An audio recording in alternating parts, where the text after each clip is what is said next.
Welcome friends to fun English class, जहां आप सीखते हैं इंग्लिश मेरे यानी कि सिमरन के साथ अपने कंफर्ट पे घर बैठे बैठे और बहुत ही मज़ेदार तरीके से।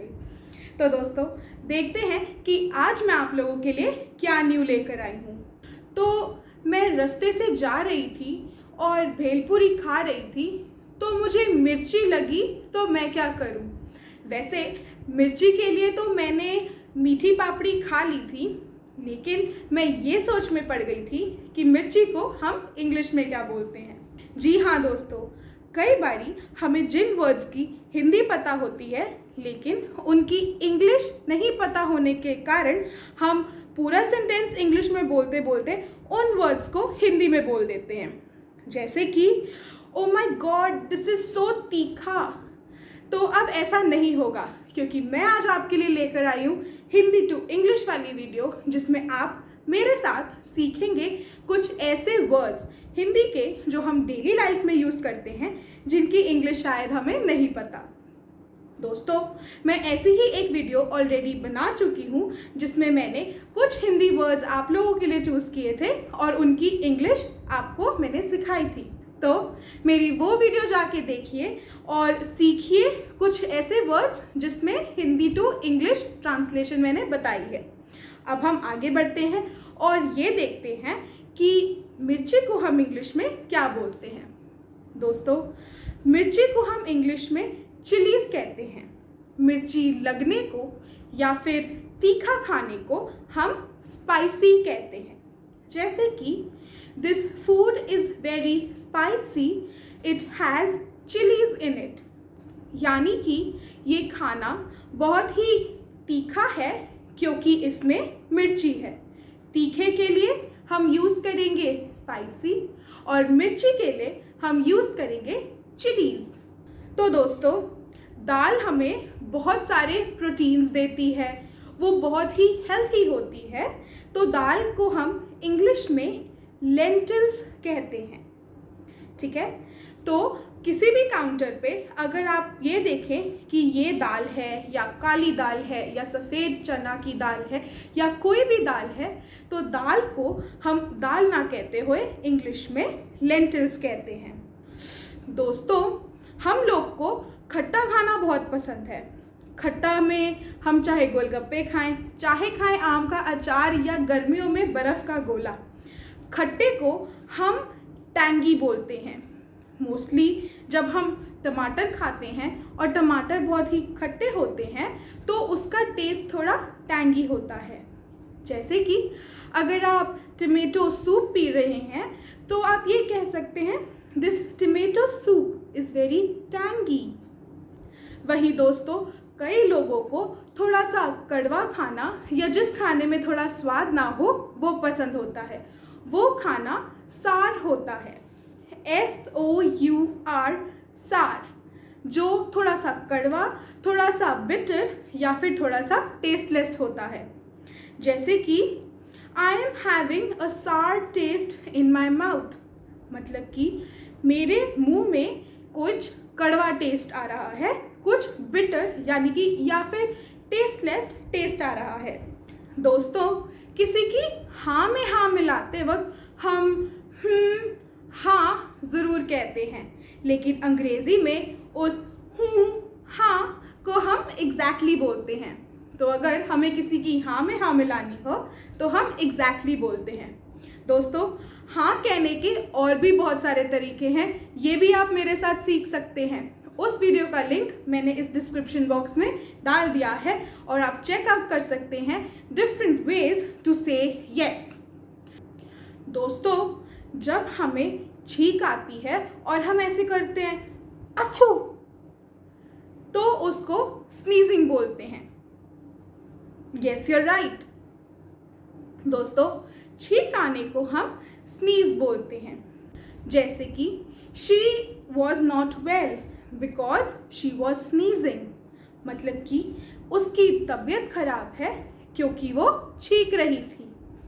ठीक है, तो कोई भी बंदा अगर छींक मारे तो आप ये कह सकते हैं कि शी इज़ या ही इज़ स्नीजिंग। दोस्तों जब हम भरपेट खाना खा लेते हैं और हम फिल हो जाते हैं पूरा खाना खा के, तो उसके बाद हम डकार मारते हैं। जो हम हिंदी में डकार मारना होता है उसको हम अंग्रेज़ी में बर्प कहते हैं, BURP, बर्प। दोस्तों, छींकना और बर्प लेना तो मैंने आपको बता दिया। अब आप मुझे ये बताओ कि जब हम रात को सोते हैं और ऐसी कुछ आवाज़ निकालते हैं तो वो कौन सी आवाज़ होती है, ये मैं आपको वीडियो के आखिर में बताऊंगी। अगर आपको पता है तो फटाफट से कमेंट सेक्शन में मुझे भी बता दो। तो दोस्तों, कुछ आवाज़ें और हैं, जैसे कि जब मैं बहुत काम करके थक जाती हूँ तो कुछ ऐसी आवाज़ वाली आवाज़ को हम हिंदी में आवासी कहते हैं, लेकिन हम इंग्लिश में उसे यॉन करना कहते हैं, YAWNING, यॉनिंग, जो उसका कंटिन्यूअस टेंस है। Seema was yawning in her maths class, मतलब कि मैथ्स की क्लास जो कि काफ़ी बच्चों को बोरिंग लगती है, उसमें सीमा, कोई एक लड़की, आवासी ले रही थी।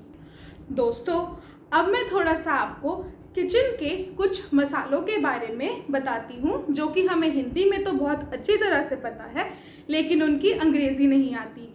तो शॉप पे जाके हम बोल देते हैं, भैया वो लौंग दे देना, या फिर भैया दालचीनी थोड़ी सी दे दो, या फिर हल्दी दे दो, हींग दे दो। तो इनकी इंग्लिश हमें नहीं पता, तो मेरे साथ सीखते हैं इनकी इंग्लिश। दोस्तों, जब बहुत ही टेस्टी चिकन बनता है घर पे या फिर दाल बनती है घर पे, तो उस पर आपकी मम्मा ज़रूर थोड़ा सा धनिया छिड़कती होंगी ताकि टेस्ट भी अच्छा आए और वो दिखने में भी टेस्टी लगे डिश। तो वो धनिए को हम इंग्लिश में कोरिएंडर कहते हैं। दोस्तों, ये प्लांट हम बहुत लोगों के घरों में देखते हैं। ये खाना खाने में भी डलता है और कभी कभी पीने वाले पानी में भी डल जाता है। कई लोग इसको सुबह सुबह पूजते हैं, जल चढ़ाते हैं। जी हाँ दोस्तों, ये है तुलसी का पौधा। तुलसी की लीव्स को हम बेसिल लीव्स कहते हैं। दोस्तों, पिज़्ज़ा तो हम सबको पसंद है, तो पिज़्ज़ा पर हम चिली फ्लेक्स छिड़कते हैं और साथ साथ थोड़ा ऑरिगेनो भी छिड़क लेते हैं। तो ये छिड़कने को या फिर जो हम खाने के ऊपर से नमक या काली मिर्च कुछ भी छिड़कते हैं, उसको हम सीजनिंग कहते हैं। जैसे कि I have seasoned my pizza with oregano and chili flakes, या फिर this pizza has been served with seasonings on it। तो दोस्तों, मैंने लौंग की बात करी थी। तो लौंग हम खाते हैं, ये हमारे दांतों के लिए भी बहुत अच्छा होता है। और लौंग हम हिंदी में नथ या फिर कानों के छोटे वाले टॉप्स को भी कहते हैं, जो अक्सर लड़कियां पहनती भी हैं।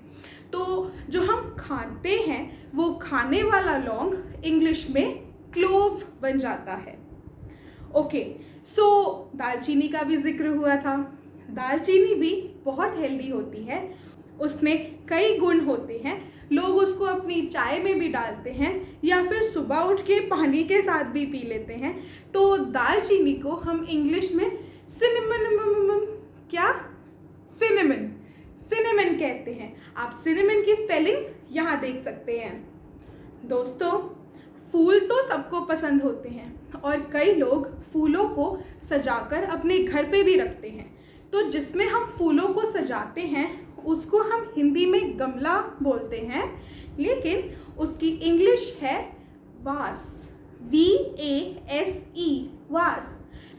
नाउ अमेरिकन इंग्लिश में इसकी प्रोनाउंसिएशन वास होती है और ब्रिटिश इंग्लिश में इसकी प्रोनाउंसिएशन वेज होती है। तो आप चूज़ कर सकते हैं कि आपको वास बोलना है या फिर वेस बोलना है, बट ध्यान रखिए कि फूलों वाला गमला मत बोलिए अब आगे से।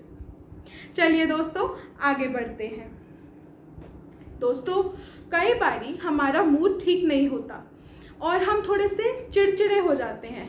कोई हमसे पूछता है कि आज तुम हमसे बात क्यों नहीं कर रहे या हमारे साथ खेल कूद क्यों नहीं रहे हो, तो आप बोलते हो नहीं मैं तो चिड़चिड़ी हूँ, मैं तो नहीं खेल रही, आज मेरा मूड नहीं है। तो उस चिड़चिड़ा होने को हम इंग्लिश में क्रैंकी होना कहते हैं। यानी कि I am not going to play today because I am feeling cranky, या फिर Rahul feels cranky all the time, मतलब कि राहुल तो हमेशा ही चिड़चिड़ा रहता है।